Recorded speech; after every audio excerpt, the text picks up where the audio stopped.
Ya estamos en comunicación con el diputado Javier Milei, candidato presidencial de La Libertad Avanza. Hola Javier, te saludamos Gastón Reuteber, Cecilia Domínguez y quien te habla, Alejandro Alfie. ¿Cómo estás? Buenas tardes. ¿Qué tal, Alejandro? ¿Y qué tal, equipo? Un gusto enorme hablar con ustedes. Bueno, lo mismo digo, y vamos a arrancar por las dos preguntas que les estamos haciendo a los oyentes, que son: ¿qué le dirías al gobierno por el 8,4% de inflación que anunció el INDEC? ¿Y por qué el gobierno no logra bajar la inflación? La primera, te avisé. La segunda, no me escuchaste. Es decir, con una canción respondería. A ver, sí. No, claro, es que es verdad. La verdad es que nosotros hemos hecho un trabajo profundo en dar esta pelea, señalando de que la inflación es siempre y en todo lugar un fenómeno monetario generado por un exceso de oferta, ya sea o porque sube la oferta o porque cae la demanda, o las dos cosas a la vez, y eso hace que pierda poder adquisitivo la moneda y todos los precios expresados en unidades monetarias suben. A ver, este gobierno en los 3 primeros años ha emitido por el equivalente de 16 puntos del PBI, ha emitido 3 bases monetarias, es decir, era inexorable que iba a haber inflación. Eso tiene que ver con lo que se llama la emisión monetaria pasada, pero también hay un problema con la emisión monetaria presente, que tiene que ver con el déficit fiscal, que tiene que ver con los programas estos para la soja, para comprar dólares, y también hay un problema con la emisión monetaria futura, que tiene que ver con las LELIQs. Para tener un orden de magnitudes, las LELIQs hoy son 2,5 veces la base monetaria. Quiere decir que estamos en niveles similares a los del primer trimestre de 1989, es decir, la antesala de la hiper. Cuando decís la antesala de la hiper del 89... Exacto, la hiperinflación de Alfonsín. Es como, el nivel que vos tenés de pasivos remunerados de hoy, o sea, las LELIQs, contra la base monetaria, que es una relación de 2,5 veces, es el mismo número que tenías vos en el primer trimestre de 1989. Javier, hablando de economía, ¿no? Y de inflación y de base monetaria. No. Con el dato que les acabo de decir. No, nos quedamos helados, pero yo quiero tratar de entender un poco qué es lo que tiene en mente. Digo, imaginemos que, bueno, llega octubre, bueno, faltan un montón de instancias todavía, pero llega octubre y usted es elegido presidente. ¿Cuánto tiempo cree que va a pasar hasta que usted pueda controlar este desastre? Es decir, lo escuché en varias entrevistas diciendo que no va a llevar tanto tiempo como la mayoría de la gente cree. Pero ¿qué es lo que usted tiene en mente? No, a ver, hay una cuestión que tiene que ver con los rezagos de las políticas monetarias, que son, en Argentina oscila entre 18 y 24 meses. Aun cuando vos cortaras el flujo de emisión hoy, ¿sí? Cortás hoy la emisión monetaria, tenés que esperar entre 18 y 24 meses para que baje la inflación. De hecho, cuando vos lo hiciste con la convertibilidad, vos venías de 2 hiper, la de Alfonsín y la primera parte del gobierno de Menem, vos pusiste la convertibilidad en abril del 91 y recién Argentina era el país con menos inflación del mundo en enero del 93. Es decir, vos ahí, por ejemplo, te pasaron 20 meses. Es decir, que oscila entre 18 y 24 meses terminar con la inflación, pero vos para hacer el terminar con la inflación vos tenés que tener un programa económico consistente. Es decir, y el programa económico consistente no es solamente un problema de política monetaria, es un problema también de política fiscal, y tenés que tener una clara definición en un montón de aspectos de la economía. O sea, nosotros, por ejemplo, cuando definimos nuestras reformas de primera, segunda y tercera generación, eso en realidad es un programa que excede a nosotros mismos, porque es un programa pensado para 40 años y que Argentina vuelva a ser una potencia mundial. Lo que son las reformas de primera generación, vos tenés que arrancar con una reforma del Estado para bajar el gasto público, para bajar los impuestos, ¿sí? Y básicamente una fuerte agenda desregulatoria. O sea, si vos no haces eso, bueno, digamos, se te va a hacer muy difícil que vos tengas un programa económico que sea creíble. Entonces, todas este conjunto de reformas van en simultáneo. También, digamos, en simultáneo nosotros estamos proponiendo la reforma del sistema laboral, y una vez que vos sos competitivo fiscalmente, que sos competitivo laboralmente, estás en condiciones de abrir la economía. Es un programa de reformas que incluye varios aspectos, no es solamente la cuestión monetaria. De todas maneras, la dolarización, que es como habitualmente se la llama, que en realidad tiene que ver con eliminar el Banco Central en un sistema de competencia de monedas donde los argentinos históricamente eligieron el dólar, es a los efectos de liquidar el Banco Central. Vos vas, en alguna moneda lo vas a tener que liquidar, en alguna moneda vas a tener que hacer las transacciones, pero esa moneda también puede cambiar en el tiempo porque los agentes deciden tomar otra moneda. Y esto es libre de cómo la sociedad se va a mover. O lo pongo en estos términos, supongan que ustedes estuvieran en el sector petrolero. Lo más probable es que hagan sus contratos en WTI.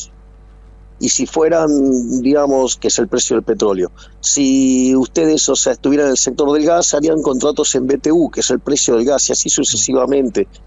Pero ¿qué pasa, ¿qué pasa si el Congreso que a usted le toque no lo deja avanzar con todas estas reformas? Porque digo, son reformas estructurales que requieren del trabajo del Congreso también, ¿no? Sí, absolutamente. En ese sentido, nosotros vamos a enviar las reformas al Congreso. La pregunta es, ¿por qué estarían en contra de un conjunto de reformas que la evidencia empírica avalan que generarían mucho crecimiento económico? O sea, la primera pregunta es esa. Es decir, ¿por qué las bloquearían? Es decir, porque cualquiera que tenga buenas intenciones y que además mire la evidencia empírica no tendría por qué estar rechazando esto. Entonces ahí la discusión pasaría a otro plano. Nosotros no tenemos ningún tipo de problemas que hagan, o sea, si quieren bloquear, porque verdaderamente los intereses de los políticos corruptos no quieren ceder sus privilegios. Es más, nosotros estábamos pensando en consulta popular y me pareció mucho más interesante ir directamente por un referéndum, o sea, que sea vinculante. Entonces, que tenga que pasar por el Congreso y que si el Congreso le demuestre que no quiere escuchar la voluntad de los argentinos, eso me parece todavía mucho más interesante. Y que si llegara a salir mal, también tengo plan B, porque lo que haríamos es una sobrereacción del ajuste fiscal y eso sí está en nuestras manos. Recién usted decía que hay que esperar unos 18 a 24 meses para que baje la inflación, ¿no? Y hablaba de este gran programa. Sí, no es instantáneo, sí. Obvio. Sí, bueno, y en el medio, ¿en el medio qué? Bueno, en el medio nosotros también tenemos una malla de contención en el plano social, sí, por si las velocidades de ajuste no acompañan. O sea, si, por ejemplo, si el proceso de estabilización, por ejemplo, es mucho más rápido si vos dolarizás, estabilizar, que si lo haces con tipo de cambio fijo o si lo haces con tipo de cambio flexible. O sea, hay distintas alternativas para hacerlo. Obviamente que cuanto más tarde se recomponer demanda de dinero genuina, o sea, eso te tarda mucho más tiempo.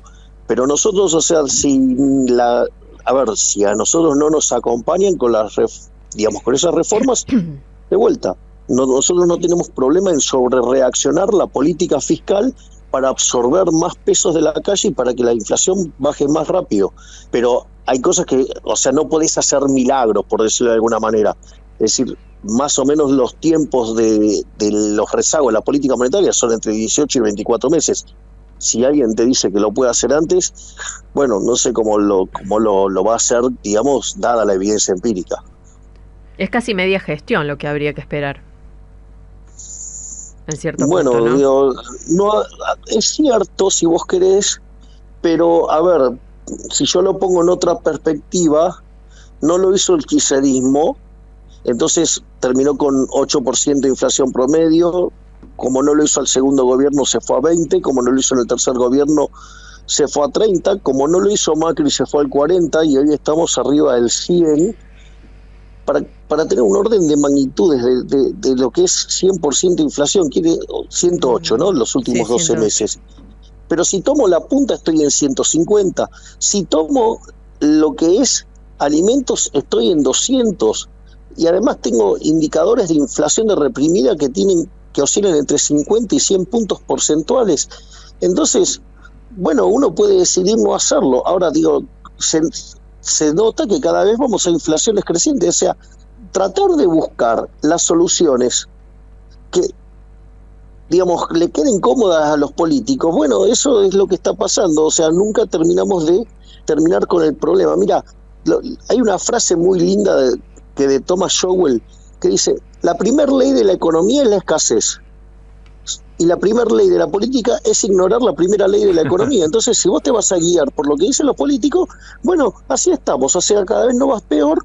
Hoy ya tenemos 45% de pobres, 10% de indigentes, un tercio de los trabajadores que trabajan son pobres. Entonces, bueno, si alguien quiere seguir con este sendero decadente, bueno, ok, que le explique a la sociedad que los quiere seguir empobreciendo.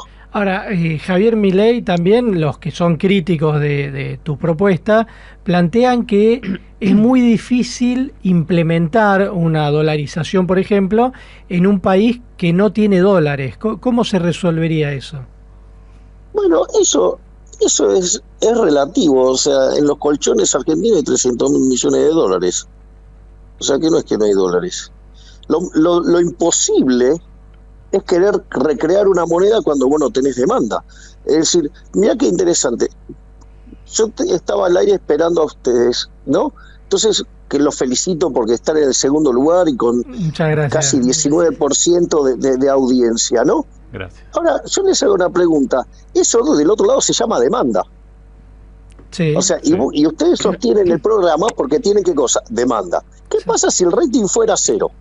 1 semana, 2 semanas, 3 semanas, 2 meses. No estaríamos 5 meses, acá. ¿qué pasa? No estaríamos. Exacto. Lo mismo pasa con cualquier otro bien de la economía. Si vos no tenés demanda, ¿el precio cuál va a ser? 0. ¿No? Bueno, el peso nadie lo quiere. O sea, no es reserva de valor, no es unidad de cuenta. O sea, solamente lo retenés en las manos porque hay algo que se llama curso forzoso. Es decir, el Estado apunta de pistola obligándote. Entonces, en ese sentido, ahí vos no tenés demanda genuina. Quiere decir que el peso, si fuera por los argentinos, desaparecería. Eso quiere decir que el nivel de precios tiende a infinito. Es decir, los argentinos no quieren la moneda. Entonces, cualquier intento de política monetaria, cualquier intento que hagan los políticos por imponer una moneda, chocan contra que la gente no quiere. Entonces, eso, inexorablemente, deriva en inflación. Claro, pero ¿quién te daría los dólares para hacer esta dolarización? Porque vos decís, bueno, a partir de ahora, no sé, vamos al dólar. Pero la Argentina no recibe dólares. Entonces, a ver, ¿cómo haces? Está bien, Alejandro. Lo que quiero, el primer punto es entender que no hay demanda de pesos. Sí, eso está claro. Bien, ok, ahora, digamos, hay una segunda cuestión, es cómo técnicamente se resuelve el problema de los dólares. Es decir, lo primero que hay que descartar es algunas mentiras que dicen algunos economistas, que se necesitan 50.000 millones de dólares, 70.000 millones de dólares. Eso es falso. Es falso, ¿por qué? Porque la base monetaria son 11.000 millones de dólares y las LELIQs son 24.000 millones de dólares. O sea que yo tengo que estar rescatando 35.000 millones de dólares. Es decir, con lo cual cualquier cuenta que exceda los 35.000 millones de dólares está mal. ¿Sí? Porque es el valor de los pasivos que tiene, y cuando dice el tipo de cambio de 10.000, todas esas cosas también están mal. O de 1.000, o de 3.000, o de 5.000, está mal. O sea, al tipo de cambio que vos tenés hoy, los pasivos del Banco Central cuestan 35.000 millones de dólares rescatarlos. Ahí vos tenés distintas alternativas. Primero es que el cómputo de reservas en la liquidación del Banco Central no es el mismo que la contabilidad del Fondo Monetario Internacional. Ejemplo, cuando vos haces con la contabilidad del Fondo Monetario Internacional, los DEX los tenés que sacar, ¿sí? Cuando vos vas a dolarizar, los usás porque es parte de tus reservas, lo mismo que tiene que ver con la cuenta del BIS, ¿sí? Con lo mismo que tiene que ver con la cuenta de oro. Entonces, vos en realidad no necesitas conseguir 35.000 millones de dólares. Por ejemplo, la posición de oro son 4.000 millones de dólares y la de DEX son 2.000. O sea que entre una cosa y la otra vos necesitas conseguir 25.000 millones de dólares para hacer la dolarización. Limpiando todo, es decir, limpiando la base monetaria y limpiando las LELIQs, que es un caso el más extremo de todos. Javier... dame un segundo, por favor. pero al mismo tiempo el Banco Central tiene títulos públicos por el equivalente de 75.000 millones de dólares. Que si hoy a mercado cotizan a un tercio, ahí tenés los 25.000 millones de dólares que te faltan y con eso dolarizás. Javier, vamos un poco al terreno político. ¿Cuál es el escenario que vislumbra usted y qué opinión tiene sobre Larreta, Bullrich, Massa y los que se perfilarían como posibles rivales, ¿sí?, en una elección general? ¿Cuál es la visión que usted tiene sobre ellos? A ver, lo importante para nosotros es lo que hacemos nosotros. Y hoy, desde mi punto de vista, nosotros estamos en un empate técnico con el kirchnerismo. Creemos que hay una pequeña luz de ventaja para Juntos por el Cambio. Ajá. Y después estamos nosotros en un empate técnico con el kirchnerismo. Si el gobierno sigue cometiendo las atrocidades que está cometiendo y nosotros no cometemos errores no forzados, podríamos estar entrando en un balotaje. Y eso hace que independientemente de quién esté del otro lado, nosotros tenemos muchísimas chances de ganar. Y dado esto que dice, ¿cuál es el plan de acción para los próximos meses? Nosotros el plan de acción es seguir explicando nuestra propuesta. Si vos te fijas, desde hace bueno, acá un oyente, nosotros... Milei, disculpe que lo interrumpa, dice que manda varios mensajes, a ver si no nos deje el nombre, pero dice que a la gente le falta probablemente mucho conocimiento económico probablemente para entender su propuesta, que hay mucha gente que ni siquiera pudo terminar el secundario, entonces, bueno, ¿cómo entender su proyecto? Entonces tendré que trabajar más en mis Alejandro skills como divulgador. Alejandro pero está bien, o sea, entonces tendré que hacer un mayor esfuerzo para divulgar mejor y trataré de seguir haciéndolo y trataré de divulgar, o sea, a veces es así, o sea, yo algunas reformas a veces las explico más fácil y otras son muy complejas y a veces cuando no llegan con la profundidad que deberían llegar. Entonces, si no se me entiende, seguiré tratando de explicar y lo haré de la mejor manera posible. Y bueno, o sea, pese a que yo creo que soy un buen divulgador, pero no importa, o sea, yo siempre estoy dispuesto a escuchar las críticas y mejorar, o sea, no tengo problema. De hecho, creo que mis skills en los últimos años han mejorado bastante. ¿Usted en un eventual mano a mano con Bullrich o con Larreta, ¿no? A Larreta lo ha criticado bastante duro, con Bullrich es bastante más moderado, ¿no? ¿Qué escenario imagina con Larreta? Pero yo no soy... Pero no, lo que quiero aclarar es que yo no soy crítico de la persona, soy crítico de las ideas. O sea, yo creo que Larreta defiende las ideas que hundieron al país. Nada más que él dice que lo hace con buenos modales y que lo va a hacer bien. Eso Hayek lo llamaba la fatal arrogancia. Esto es como creer que el comunismo se puede hacer bien, que es lo que él cree. Entonces, si el comunismo lo aplicás bien, en lugar de haber matado 150 millones de seres humanos, hubiera matado probablemente muchísimos más. Entonces, o sea, estas ideas, digamos, que son la base de la decadencia argentina, aplicarlas de manera eficiente, digamos, llevaría a la destrucción del país. Eso es lo que yo creo. O sea, en el caso de Bullrich no adhiere a ese mismo conjunto de ideas, son bastante distintas.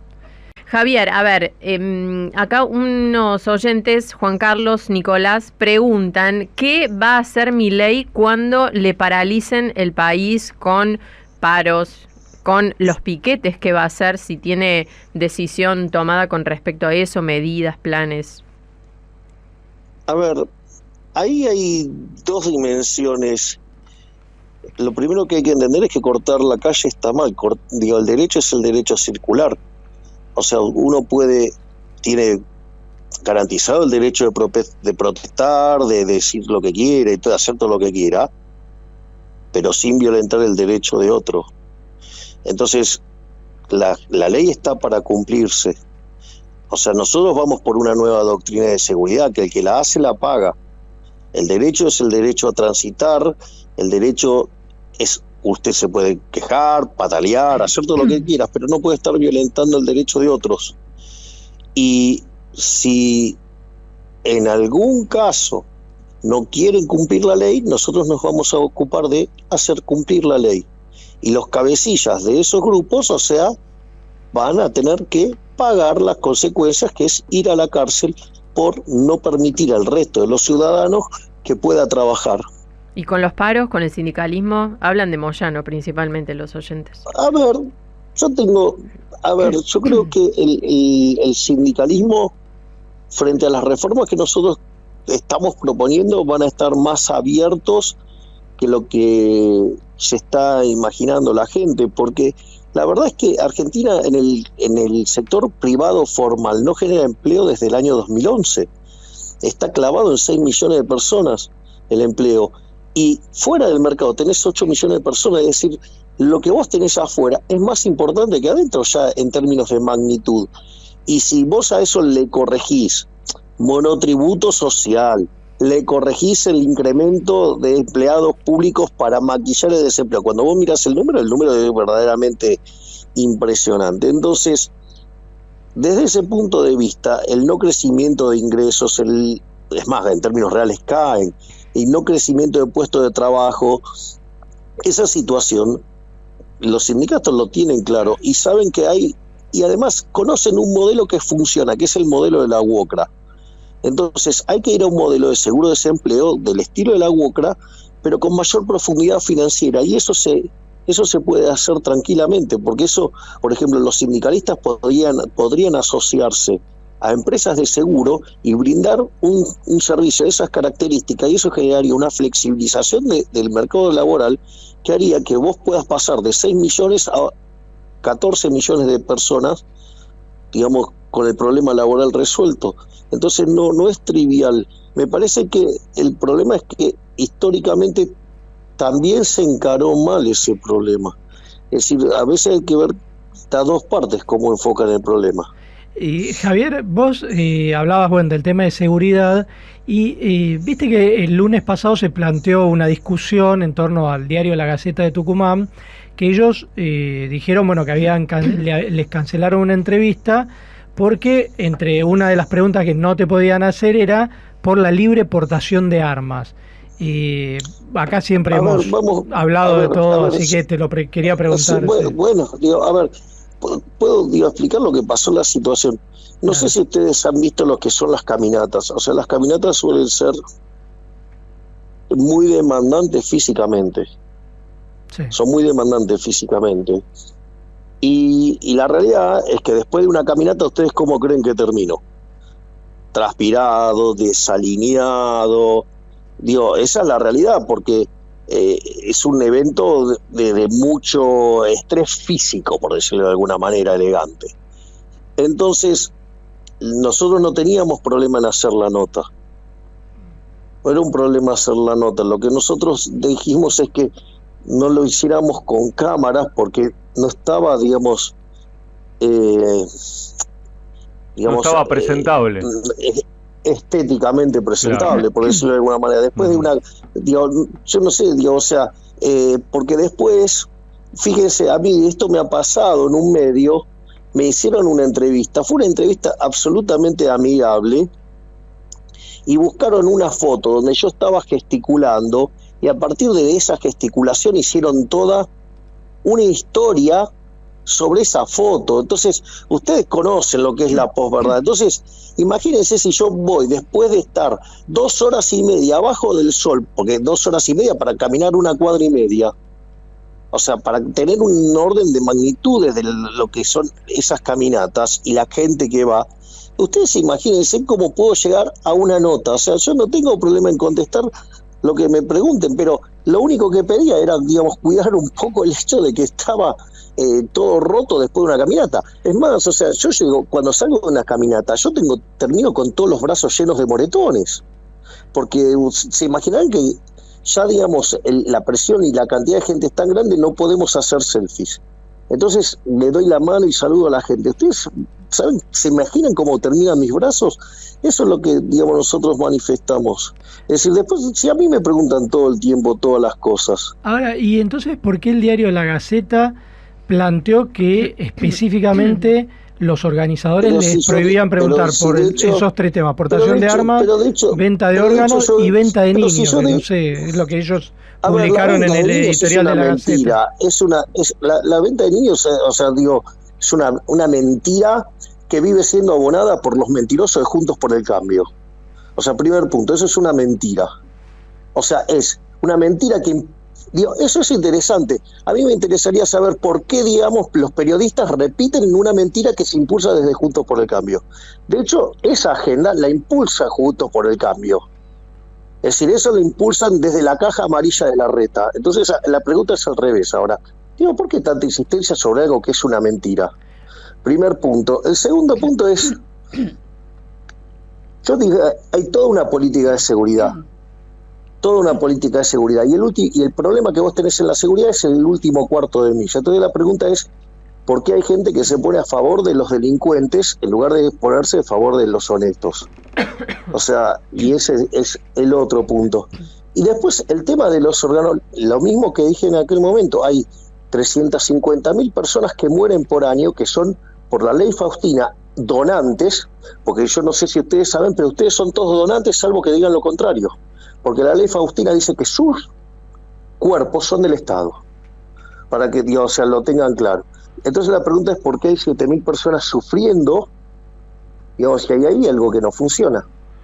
Entonces, de vuelta, desde Juntos por el Cambio estas cosas se las presenta de una manera, pero obviamente, y misteriosamente los periodistas, digamos, se suman a este tipo de cosas. Milei se refiere a la ley Justina, ¿verdad? Exactamente, y de hecho la mencioné recién. Perfecto. Digo, por la ley Justina, digo, justamente los órganos de ustedes, salvo que declaren lo contrario, son del Estado. Lo cual, digo, o sea, tiene implicancias en términos no menores. Javier, Milei, ¿podemos...? Y además todas esas cosas deberían pasar por el Congreso, ¿no? Digo, al margen de todo eso, sí, eso tiene que ir por el Congreso. Igual una aclaración, y es que esto lo había planteado el diario La Gaceta de Tucumán, es decir, por eso te lo preguntamos, porque ellos sacaron un editorial diciendo que los organizadores les habían prohibido hablar de estos temas, pero no sé por qué eran esos temas. La pregunta es, digo, ¿cuándo no he contestado? Digo, o sea, es más, lo voy a hacer más, lo voy a redoblar. Jamás a ningún candidato le preguntaron este tipo de cosas. Sí, yo me sorprendí con esto de la venta de niños. Yo cuando leí dije, qué raro esto. Como... Y sí es mentira. Digo, Alejandro, vos sos un tipo informado, sabés que es mentira. Pero bueno, digamos, son las mentiras que trata de imponer la caja amarilla de Larreta. Bueno, Javier, la vida, ¿qué le voy a hacer? Javier, no es la única mentira que dicen sobre mi persona o sobre mi entorno. Javier Milei, ¿podemos esperar para los próximos días, para la semana que arranca, definiciones relacionadas con la candidatura de gobernador de la provincia de Buenos Aires, de su espacio, y también de quién va a acompañar a usted en la fórmula presidencial? Sí, en estos días nosotros vamos a estar dando la definición en términos de vicepresidencia, y una vez que hagamos eso, después vamos a estar anunciando las otras candidaturas. Ok, ¿y los nombres que están dando vueltas tienen, digamos, razón de ser o está pensando en algún tapado? Las cosas, por ejemplo, en el caso de gobernador, están yendo por cualquier lado diciendo cualquier cosa. Ajá, no es Sebastián Pareja. No es Sebastián ni otros nombres que han dado vueltas, que digamos que no lo son. Sebastián es el armador. No, porque en los últimos días se mencionó, sabemos que es el armador, pero se lo mencionó dentro de la lista de posibilidades. Sebastián es el armador de la provincia de Buenos Aires, no es el candidato a gobernador. Sí, en cuanto a Victoria Villarruel, ahí hay más precisión. Con Victoria nosotros tenemos una excelente relación. Bien. Y nada más. Y en los próximos días se anunciará quién va a ser. En estos próximos días voy a estar definiendo, así que bajen un poco la ansiedad, amigo. ¿Qué quiere que le diga? No, que a veces después nuestros oyentes dicen, ¿por qué tan misterioso tal o cual entrevistado? ¿Por qué no habla más? Quieren escuchar más. Que va a ser un anuncio. Claro. Creo que no debe haber otro entrevistado que hable más que yo y que, digamos, se aborde todos los temas que a mí se me preguntan. Es cierto, ¿no? ¿Está enojado con algunos periodistas, Milei? Está enojado con algunos periodistas, por lo que dice. Sí. No, es que algunos no hacen trabajo de periodismo, son operadores, esa es la diferencia. Y se les nota demasiado la caja amarilla, se les notan los hilos, ese es el problema. Bueno, y nosotros siempre estamos muy agradecidos porque realmente le preguntamos de todos los temas, la disponibilidad aparte para que pueda estar el rotativo del aire en el medio. Así que nada, desde nuestra parte es un agradecimiento por poder hacerte estas preguntas. Regularmente conmigo, o sea, ustedes tratan regularmente conmigo, ustedes saben cómo soy. Bueno, atiéndanos si gana, porque viste que después muchos... Pero ¿cómo no los voy a atender? Los estoy atendiendo un sábado a la mañana, que es el día que yo tengo para descansar. Bueno, Javier, y te dejamos ahora sí que puedas descansar sábado a la tarde. Sí, sábado a la tarde, sí. Yo ni vi que está mareado de tanta caminata, Javier. Está mareado de tanta caminata, no sabe ni la hora que vive. Pero a ver, yo estoy trabajando todos los días de 5 de la mañana a 12 de la noche. No para. Entonces, o sea, para mí, digamos, este es el mediodía todavía, ¿qué quiere que le diga? O sea, yo comí hace media hora. Yo tengo que reconocer que tengo ese mismo hábito, almorzar 3, 4 de la tarde. Sí, almorzar cuando se puede, en realidad. También. Bueno, Javier, ahora sí te liberamos, Muchísimas gracias. Igual liberarme a mí es imposible, ya estoy libre. Ya está. Les mando un gran abrazo, gracias. Un abrazo grande. Hasta luego. Bueno, hablábamos entonces con Javier Milei, diputado de La Libertad Avanza y candidato presidencial.